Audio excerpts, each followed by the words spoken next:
yang punya. Memandang orang beda dengan sebelah mata. Hei, jangan mentang-mentang kuasa menyuruh orang tolak pinggang setinggi dada. Itu kesombongan, itu keangkuhan.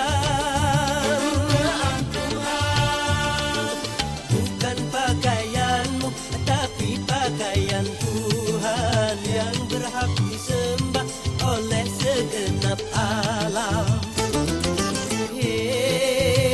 Silahkan punya dan kuasa, tapi janganlah angkuh sombong pada sesama.